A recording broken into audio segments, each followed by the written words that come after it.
as I come through this field and I bring an old Milwaukee up into frame, and just as I'm about to talk, we cut out. Hi, I'm Harper Steele, and I've been writing with my friend Will Ferrell for almost 30 years. And that's me. I'm Will Ferrell.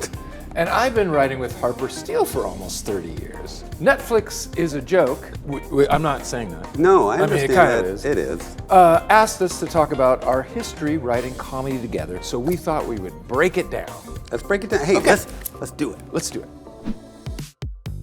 Old Milwaukee, the parent company of Old Milwaukee, came to us and said, this brand we're about to get rid of it. But if you want to make a last-ditch effort to come up with a commercial campaign. These guys said you can say whatever you want. How many commercials? Like 30. We got in a van and drove all over the Midwest and shot a bunch of ridiculous commercials. And then the genius move was to air it during the Super Bowl, but we were only going to air it in one market. Very obscure market. And it cost us $3,000. I think it cost less. I thought it was $800. And then we were on many of the best Super Bowl commercials of that year. It's me walking through an Iowa or an Indiana cornfield as I come through this field and I bring an old Milwaukee up into frame, and just as I'm about to talk, we cut out.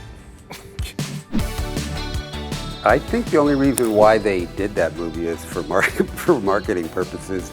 I think like they thought, oh, American audiences don't know what Eurovision is, but then they thought the reach of it outside of the U.S., the European audience would like it. That was in our favor, at least, when we pitched it. Right. It took some convincing to explain to Netflix that this was a real contest. It's bigger than the Super Bowl, but I don't think people in this country generally know what it is. To this day, one of our favorite things we've ever done. Yeah. Fire Saga.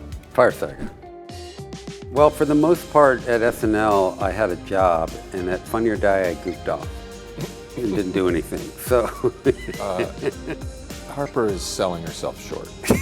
She didn't goof off some of the time. She goofed off all the time. No, she was a mentor to so many people. Oh yeah, I hired a lot of wonderful people there People that kept that who have worked at Funny or Die say that. That was the joy of that place.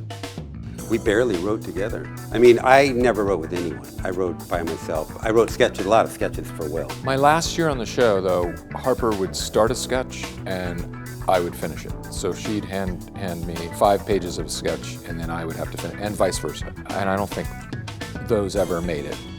One of Harper's favorite things to do was to leave notes for me outside the studio doors. All of a sudden a page would come out to me and say, Will, there's an urgent message from Harper Steele. She said you probably should read it right away.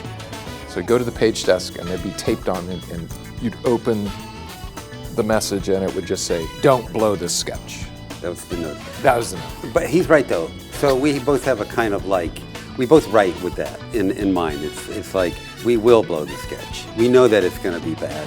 Let's have fun doing that. And then a lot of times it turns out better than bad. Yeah. So I think we start from the position that failing is okay. So that's our writing process.